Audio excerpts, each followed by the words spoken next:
So welcome to the channel, and I just wanted to pop my next video up and give you a review of 2 years with the Yamaha MT10SP. What we're going to do is we're just going to go over from when I bought it to now, 15,000 miles in. We're going to have a look at the bike, see what condition the bike's in. So I have treated the bike with ACF 50 every winter just to keep it tip top and looked after it. What I'll do is I'll go through the mods that I've done to the bike since I had it, since new. Also a few of the bad points, a few of the good points that I find on this bike. But it's not very often that I keep a bike this long. As you can see, 2 years in, I've got 15,000 miles on the bike, which means I'm riding it a lot. Yeah, definitely a keeper. So let's have a look at the bike, and I'll show you a few points and bits and pieces that I've done to it, and also my thoughts and what I think of this bike after 2 years. So here she is, Yamaha MT10SP. I bought this in October in 2017, and I've had it just over 2 years now. Things that I've done on the bike so far, you can just see here a sticker. It didn't come with a sticker. I bought this off eBay just to say it's an MT10SP. Other things that I did when I bought the bike from new, I added a touring screen, although I've changed the touring screen now to a Puig touring screen, which is a little bit taller and just keeps the wind off me in winter. So on the bike, I've got a genuine Yamaha MT10 tank pad. The other thing here is you can see the touring screen that I've just mentioned from the other side.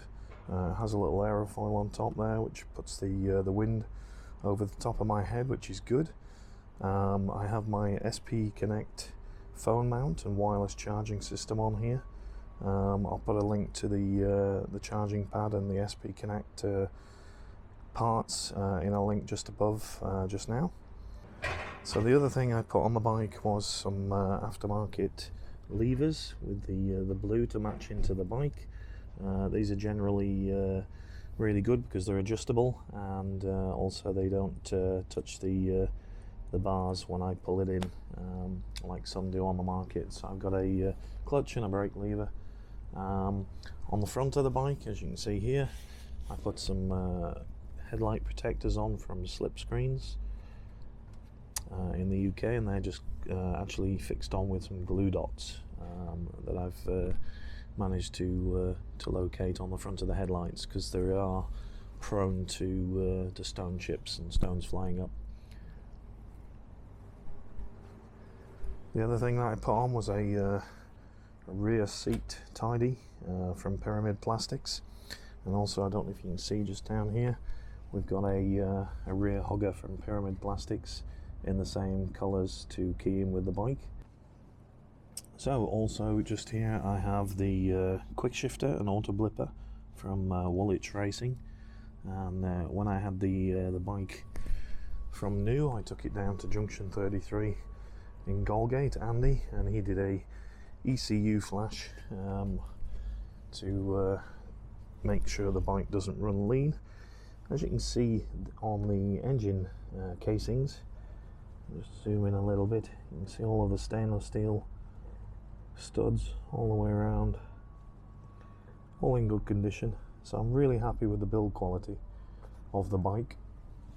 And also at the back here, I added, this is off an R1, but it's a titanium Akrapovic exhaust off an R1 that fits straight on. And as you can see at the back there, it's a 2-inch bore on the pipe, so it's a little bit noisier than the standard MT10 Akrapovic. And as you can see, I've left the cat in place. A lot of people decat these. I think the best one to go for is a Leo Vince decat because it has a resonator box in it and just tones the noise down a little bit. As you can see, it's got a polished swing arm at the back, which is really nice. Has a Brembo master cylinder on the rear. It's got full Öhlins electronic suspension on the MT10SP, so you can see the Öhlins shock in the back there, and also in the front we've got Öhlins electronic suspension. As you can see, the wires coming off the top of the fork stanchions just there.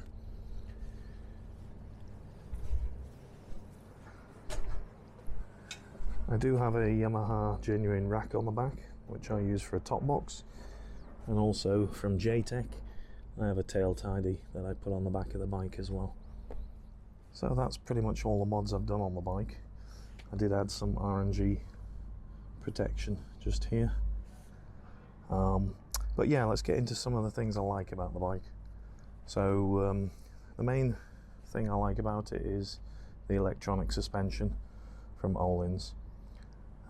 Magic Carpet Ride is the only way I can explain it, and it's fully customable. You can alter it to track, to road, and there's 3 other modes on the bike that I can use and customize. So Öhlins suspension is on the MT10SP. On the standard bike, I'm not sure what you get, but it's just the standard suspension that comes with it. Brakes, people say that the brakes on these feel a bit wooden. Basically, I've never had a problem or an issue with the brakes, and even in I think testing, I think it was from Performance Bikes magazines, the standard version as well, stopped before I think it was a Super Duke. So nothing wrong with the brakes, but some people do modify these, put braided brake lines on, and also some different pads, some road and track pads you can put in, and basically it makes it a lot better for braking. So what else? Servicing wise, I had the first service done from the garage at 600 miles, and then following that I changed the oil and filter, air filter and spark plugs, and do all my own servicing on it. So as you can see, it's very clean for a 2-year-old, just over 2-year-old bike, and it pretty much gets washed every time I use it. On here we're rocking the standard seat currently.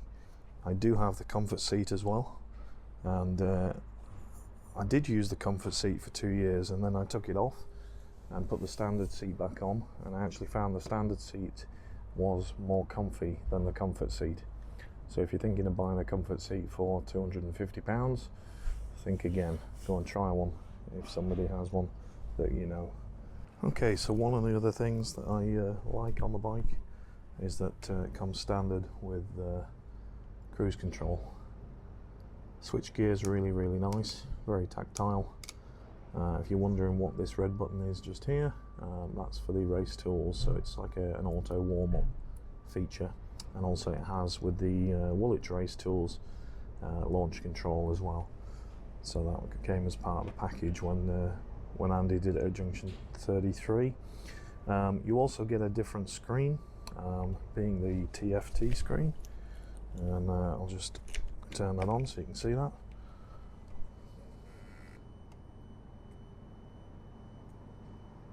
So full TFT screen, it's got gear indicators, you've got all your power modes and traction control and suspension settings, and also a fuel gauge at the bottom.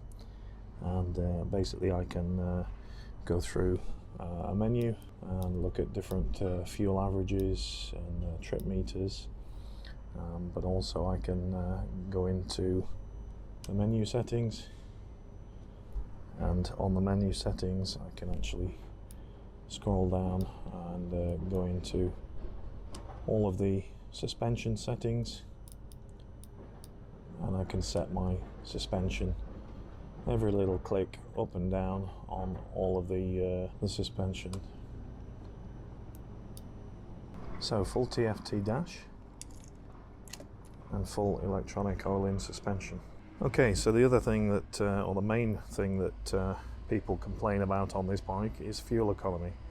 And basically I get about 130 miles to the tank with a little bit in reserve. Sometimes the reserve comes on at about 120 miles, and then I've got about another 30 miles left in the tank before I run out. I did actually do a video on running out of fuel with this bike, and I got about 155 miles in total. But as you can see, it's got the R1 engine, albeit detuned for more torque low end, but it's a superbike, 1000cc engine, so don't expect to get touring ranges on the bike, but I have toured all throughout Europe, and also the NC 500 in Scotland, and I never had any issues with fuel range. Okay, so that's my view and what I think about my MT10SP. Well, what do I think? Personally, I've had a lot of bikes over the years, all from sport bikes to touring bikes and adventure bikes and things, naked bikes as well. It is a naked bike, but you can put a touring screen on it, go touring and put panniers on this thing, top boxes, do what you want with it. I think it's an all-round bike, and very happy with the bike. It's a keeper. I wouldn't want to sell it, so if there's anything else that comes along and I fancy, I will purchase that bike, but this one is not going anywhere. So once I had it ECU flashed from Woolwich and Junction 33 in Galgate, it's putting out about 154 brake horsepower at the back wheel, which is more than enough for any bike, but generally it's a beast. So if you're thinking of buying an MT10 or an MT10SP, I highly recommend them. Great bike, great build quality. Yes, you can't get a lot of miles on a tank of fuel, but like I said, it is a 1000cc sport bike engine really that's inside it. Comfort wise, it's great, it's upright, and yeah, highly recommended. Thanks for watching.